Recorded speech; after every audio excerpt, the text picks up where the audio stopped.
Welcome everyone. This is Authors Reading Aloud rather, and we are on Facebook Live this evening. I am happy to introduce you to Eugene Meyer, who will be reading from his book, Five for Freedom, The African American Soldiers in John Brown's Army. It will give you a little bit of background about Eugene and this very amazing book that I encourage you all to check out this evening.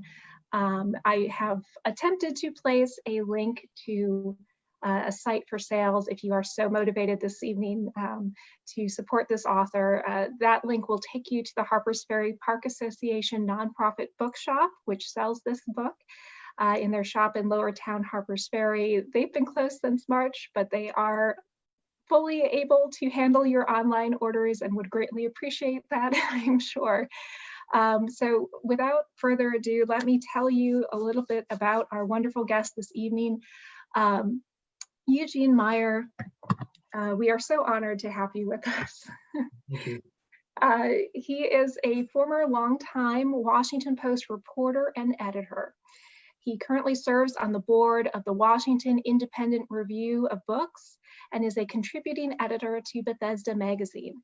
His work has appeared in many national and regional publications, including the New York Times, Washingtonian, Maryland Life, Preservation, Smithsonian, and U.S. News and World Report. He is also the editor of B'nai B'rith magazine. This book that we are going to hear a selection from tonight is the winner of the 2019 Outstanding Biography or History Book Award from the American Society of Journalists and Authors, an award which is well deserved. Eugene and I were chatting a little bit before the program began, and he told me how this was, I think, about an 18-year journey to bring this book to fruition. And anyone who has ever been through the process of writing a book or thinking about writing a book, and you know how you incubate that for so long and do your research and incubate some more and think and ponder and work out how it's going to fit together. This is, I think, truly a labor of love and certainly a much needed contribution to the scholarship of the John Brown story, bringing these figures out of the shadows and sharing the African American stories of that time, these men who were truly fighting for their freedom.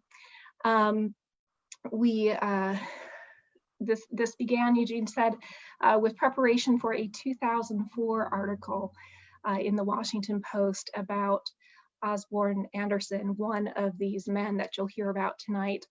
And this is not a story that can fit into one article. It's not a story that can fit into one program on Facebook Live. This is why there's a book, and this is why it's won awards, and it's why I am so honored to have Gene with us tonight to share some of this beautiful story with us. Gene, I'm going to hand the stage over to you at this point. Do you have anything you want to say before we get started?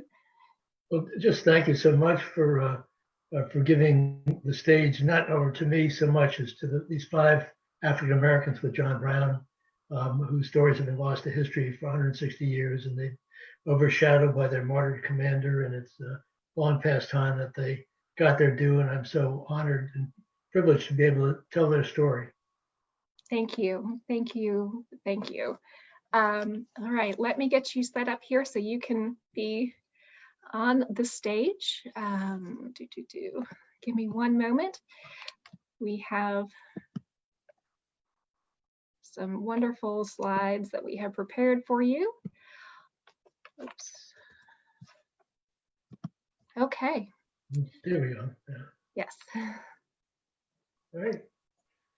So on the night of October 16th, 1859, 18 men accompanied abolitionist John Brown to Harper's Ferry to seize a federal arsenal and attempt to incite the slave rebellion. Among them were 5 African Americans, 4 free men of color, and 1 escaped slave. They had joined with Brown for different reasons and by different routes. Their names were Osborne Perry Anderson, sole survivor, who wrote the only insider account of the raid, John Anthony Copeland and Louis Sheridan Leary, both from Oberlin, Ohio, Shields Green, who had been enslaved in Charleston, South Carolina, and Dangerfield Newby, who had hoped to liberate his enslaved wife and their children in Brentsville, Virginia. For too long, they have been 5 forgotten men, overshadowed by their martyred commander, their names and stories largely lost to history. They are the 5 for freedom who inspired this book, which is also about the world into which they were born and raised, lived and died, and their descendants down to today. We begin here in the middle of their story as the men are preparing to leave the rented Maryland farmhouse where they had been sequestered while preparing for the attack on Harper's Ferry. After they had eaten their last meal together, Brown commanded, "Men, get on your arms. We will proceed to the ferry." It was now 8 p.m. It was a damp, misty night when John Brown, wearing the cap he'd worn in Kansas, climbed onto the horse-drawn wagon, proceeded on foot by Cook and Tidd with rifles slung over their shoulders. In all, there were 19 men, including Brown. It was barely a platoon, much less an army, but their course was set, their destiny determined. Warmed in woolen shawls, they walked silently in double file behind the wagon, as solemnly as in a funeral procession, Anderson wrote. But that, in fact, is exactly what it was. John Brown's band of brothers reached the train trestle late Sunday evening, October 16th. John Henry Kagi and Charles Plummer Tidd, who was accorded the rank of captain, cut the telegraph wires on both sides of the Potomac. Nestled in a gap in the Blue Ridge, Harper's Ferry was flanked by limestone cliffs. Maryland Heights to the north, Loudon Heights across the Shenandoah to the south. Shenandoah Street stretched the width of the lower town from the Federal Arsenal with its 22 buildings and adjacent armory half a mile to Hall's Rifle Works.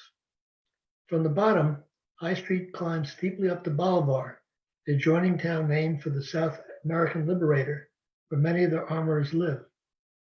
Narrow lanes with some modest homes diverged like tributaries from High Street.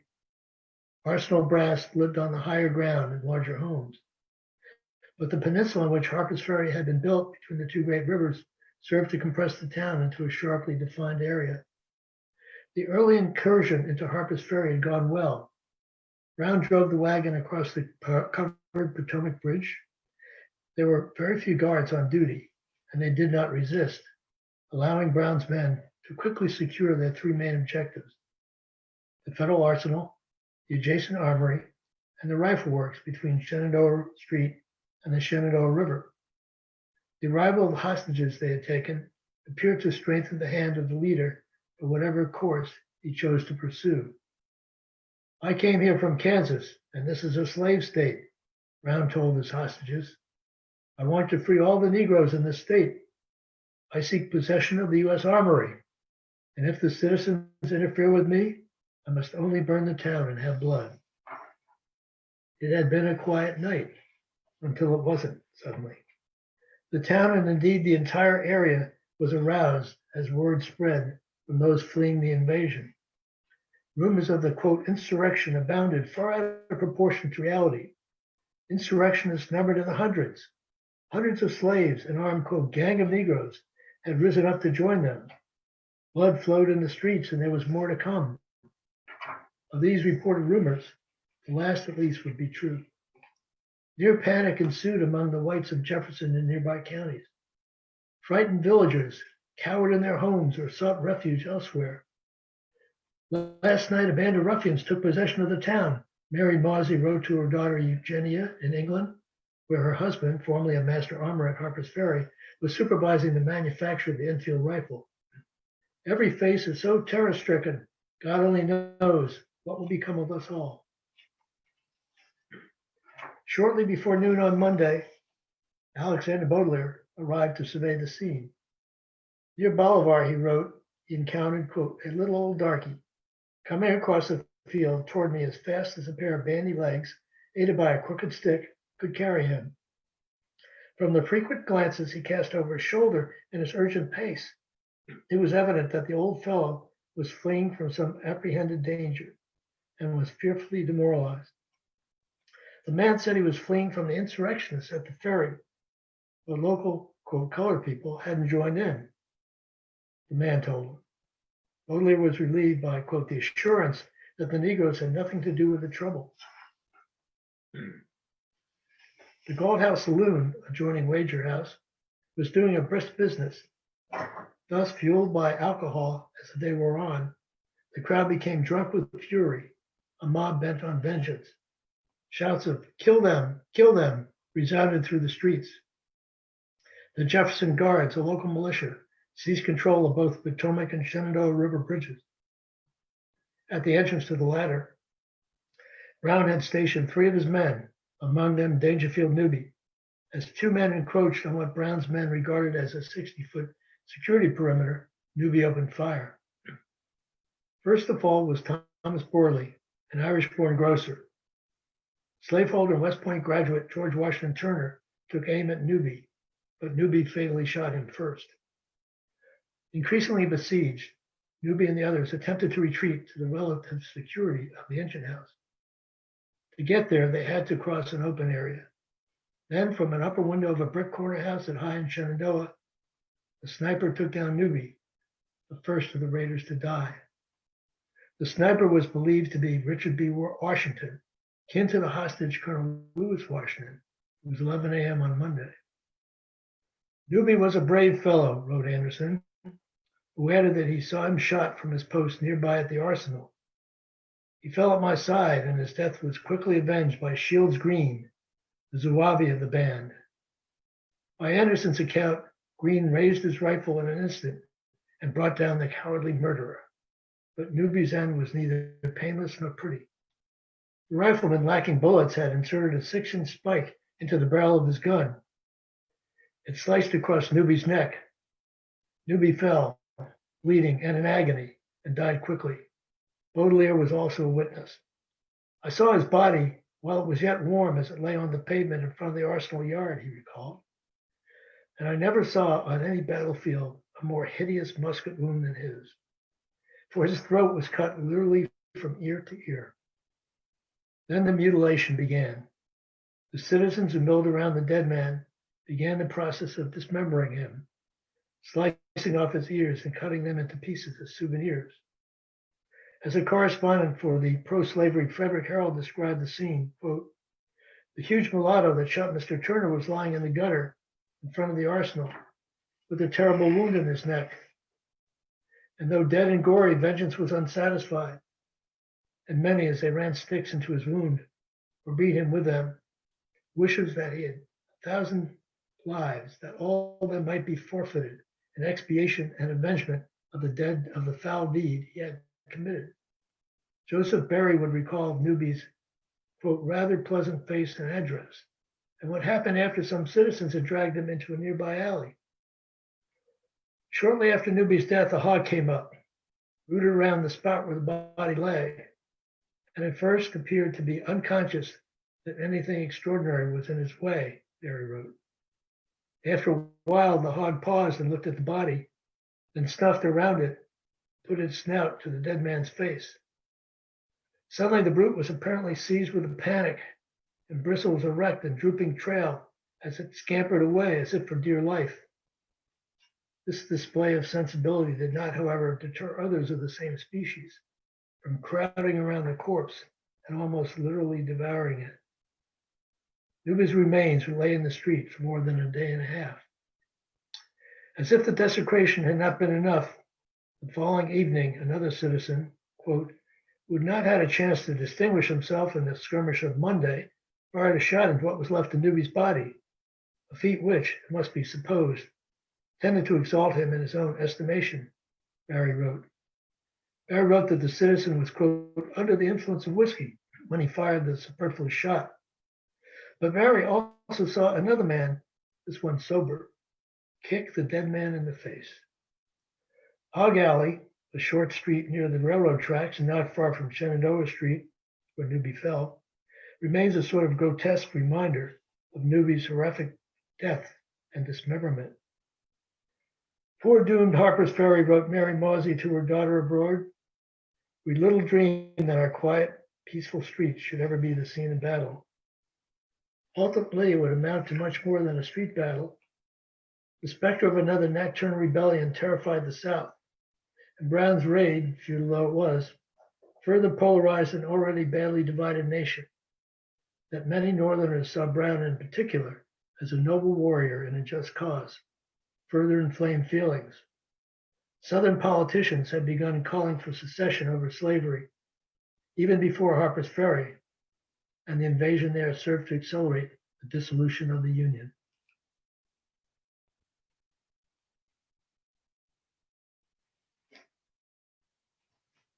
And that's just a little snippet of the story. Thank you. A very powerful snippet. I think one of the most emotional and traumatic scenes in Harper's Ferry history. Certainly. Thank you for sharing that. Let me take a look here and see what comments and questions we may have to respond to. We had talked a little bit about the beginning about your process in creating this book and how you came to this idea. Would you like to tell some of our viewers about that experience? Sure, I'd be happy to. Well, actually, it started Veterans Day weekend in 2000 when a small plaque was dedicated at a cemetery near FedEx Field in Landover, Maryland, in memory of Osborne Perry Anderson. And I wrote a short story for the Washington Post. It was inside the Metro section, and many people may have missed it, but it made a big impression on me. And then when I left the Post in January 2004, I wanted to dig deeper into Anderson's life, and that resulted in the article that appeared in the magazine that December. And in the process of research, I consulted a prominent John Brown scholar, Stephen B. Oakes, and I said, why so little been written about him? He said, there are two reasons. First, racism, and pure and simple. And secondly, it's very difficult to find out information. And I took those as a challenge. And then I kind of sat for a while, and I learned more about Anderson for the magazine article. He was very close to a woman named Mary Ann Shadd Carey. They were both from Chester County, Pennsylvania, and had emigrated to Canada West after the Fugitive Slave Act was passed in 1850, along with tens of thousands of other free and enslaved African Americans. And there she published a newspaper, the Provincial Freeman, and they seemed to have parallel paths. Even they both became recruited for the U.S. colored troops. Eventually, both wound up in District of Columbia. She helped him write his book, Voice from Harper's Ferry. And when he got sick, she helped raise money for his welfare and then for his funeral. And I thought maybe there was more to the relationship. So I went to her papers at the archives at Howard University, and I found nothing about Anderson. What I did find were letters that she had published in her newspaper, the Provincial Freeman. She was the first female Black publisher in North America, from John Anthony Copeland to his family back in Oberlin, Ohio, just before he was executed. And they were just heart-wrenching letters. And I had an epiphany, which was that there's a story here, but it can't be just about Osborne Anderson. It has to be about all five. And this was born the idea of Five for Freedom. Thank you. That's a fascinating story, and I think maybe similar to a lot of experiences writers have, where something that seems like a small project just won't go away, and it grows and grows and grows, and now you have a book. Truly a remarkable journey. Maybe could you give, I don't know if this is really a spoiler, could you give our viewers just an overview of what ultimately happened to these five men? Sure. Well, I said that Osborne Perry Anderson was the sole survivor of the raid, and of the African Americans, Shields Green was captured along with John Brown, and John Anthony Copeland sought to escape. He was captured. Louis Sheridan Leary sought to flee across the Shenandoah River. He was shot. He died the next day. And Shields Green, of course, and John Anthony Copeland were tried, convicted, executed the same day, which was December 16th, 1859. And of course, Dangerfield Newby died on the streets of Harper's Ferry, and he had joined with John Brown to try and liberate his wife and their children, and they were about to be sold south by their owner back in Brentsville, Virginia, and in fact they were sold to a plantation in Louisiana, where life was much harsher for slaves than in the Upper South. Ultimately, she remarried to a man who was a member of the U.S. Colored Troops, and they moved back to the Washington, D.C. metropolitan area. She had 3 more children, and she died in 1884. And the descendants of her children with Dangerfield Newby are still in the area. And I interviewed some of them. And one of them was actually all the way out in tiny Cannonville, Utah. Oh, wow. 500 miles from Harper's Ferry. And he has a whole story, which is the epilogue. And I don't want to give too much away, but he kind of ties it all together. There's a definite reason to get the book so you can understand the continuing story that Gene is teasing us with. Let's talk for a moment, I guess, about the backgrounds. I think you gave a little bit about this in your introduction to the book. We know, well, I'll let you answer that. We have these 5 individuals. I think sometimes there's an instinctive idea that everyone who is a person of color at this time is enslaved, but that's not true around the country. That's not representative of these 5 individuals. Could you tell us just a little bit briefly about their backgrounds and status at the time of the raid? Sure. So John Anthony Copeland and Louis Sheridan Leary, their families originally immigrated from North Carolina, where they were also free people of color. And Copeland had emigrated with his family when he was about 8 years old in the 1840s, I believe. And Louis Sheridan Leary, his father was a harness maker in Fayetteville, North Carolina, very well-to-do. He actually owned slaves. And he was also kind of a impulsive guy. And he saw a slave master beating a slave. He intervened and started beating up the slave master. And his father suggested he beat a hasty retreat, that he get out of town, which he did. And he went up to Oberlin. And John Anthony Copeland's father was a carpenter, and the whole family, as I said, immigrated north to Oberlin, which was quite a progressive town, probably the most in the north.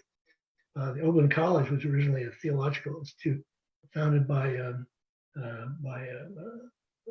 sort of members of the Great Enlightenment from New England that immigrated to what was known as the Western Reserve. And John Brown's father had been an early trustee, and when they voted to integrate the college, which was the first integrated college in North America, he was one of the votes to integrate it. And Copeland and Leary weren't related directly, but there was a kind of indirect relationship, cousins marrying cousins, that kind of thing. And it was Leary who had heard John Brown at a rally in Ashtabula County, northeastern Ohio, and it was he who recruited John Anderson to go with him. When they left on this mission to join Brown, Anderson told his family he was going to teach somewhere else in Ohio. And Leary didn't tell it. By then he was married. He had married a young woman from Oberlin College. They had a young daughter. He didn't tell her anything. He just left. And it wasn't until after he was killed that she learned where her husband was, what happened to him. She remarried a man named Charles Langston.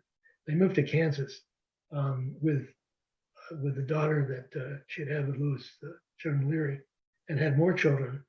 Well, her daughter with Louis Leary would be the grandmother of Harlem Renaissance poet Langston Hughes, and that's kind of an interesting little sidebar to the story.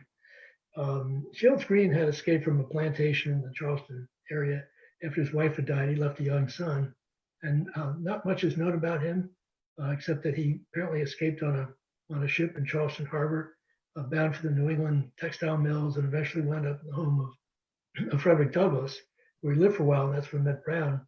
When Brown was seeking to recruit African Americans for this raid on Harper's Ferry, he wanted a high-profile person like Frederick Douglass. He sent word to Douglass to come meet him at an abandoned quarry in Chambersburg, Pennsylvania, where they would discuss his plan. And he said, "Please bring Shields Green with you."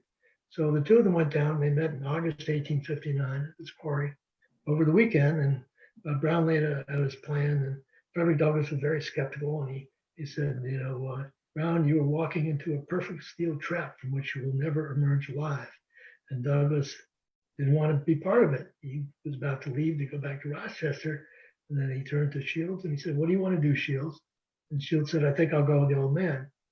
And he did go with Brown back to Harper's Ferry and to the engine house, and ultimately to his death by hanging on December 16th, 1859. So I've covered more. Well, Osborne Anderson escaped. I mentioned that. Mhm. And he made his way back to Canada, where he was described as looking like a skeleton and close to death. And he wrote this little booklet. It was published in January 1861, A Voice from Harper's Ferry. And he eventually became a recruiter for the U.S. colored troops. And then he moved to Washington, D.C., where he was a messenger for the government. After the war, he came down with TB. He died in 1872 at the age of 42. And interestingly, when he was fleeing, he went back to the Philadelphia area to try to see his father, and his father turned him away. He was not really welcome back in his own home. But when they had the funeral at the 15th Street Presbyterian Church in Washington, his father was one of the pallbearers. And so he had a sad ending, but he did leave the only insider account of the raid. And, the whole incident, the raid was heavily covered. It was a big national story. And then these 5 men sort of faded into obscurity. A couple of the remains wound up with the students at the Medical College of Virginia in Winchester for dissection and, study. And John Copeland's father wanted to retrieve his son's remains, and Governor Wise would not allow a black man to come to Virginia to do that. So they sent a white professor who sadly went back empty-handed. So, I mean, I could ramble on here for a long time, but I think I've That's summary. a wonderful summary. Thank you. All right. Well, sure. We want to thank our viewers this evening. You've had viewers from Atlanta and Maryland and Concord, Massachusetts. I heard a story in Concord. I think that maybe Osborne Anderson stopped through there when he was escaping. He may have. I mean, I know he was in Boston. He was selling his little pamphlet, for 10 cents a piece, and somewhat surreptitiously, because he was a fugitive, and he was wanted. But yeah, he was definitely in the Boston area. All right. Well, I think we are probably coming to a close here with the questions, it looks like. Sometimes if I've missed anybody's question, I'm sorry. Sometimes computers are a little slow to load them, but if there's anything I've missed, we'll go back and answer it in a little while. Gene, do you have any parting words before we say goodnight for the evening? Well, I have, Harper's Ferry Park ranger told me this is not a story of the past. This is a story from the past that's relevant to the present. And it's a journey that's not completed. And I like to quote Mitch Landrieu, the former mayor of New Orleans, who said something to the effect of, unless and until we not only acknowledge our history, but also we own it, and not just part of it, but all of it, not just some of us, but all of us, we will never reach that aspirational goal. We're out of many, we are one. And that to me is the most important legacy of the Fight for Freedom. Thank you for sharing those words. And thank you for sharing some of your book with us this evening. This is, again, a remarkable story, a piece of the John Brown story that is often overlooked. We tend to focus so much just on the character of John Brown and forget these other individuals who were with him. Again, the link to purchase the book should be in the video description for the nonprofit Harper's Ferry Park Association bookshop. Everything that's sold in that shop goes right back to benefiting programs in your national park. So consider it a donation in addition to helping Gene's book and Gene's story reach more readers. Thank you all for sharing part of your evening with us tonight. We will be back here again on Thursday with Dennis Fry reading from Antietam Shadows.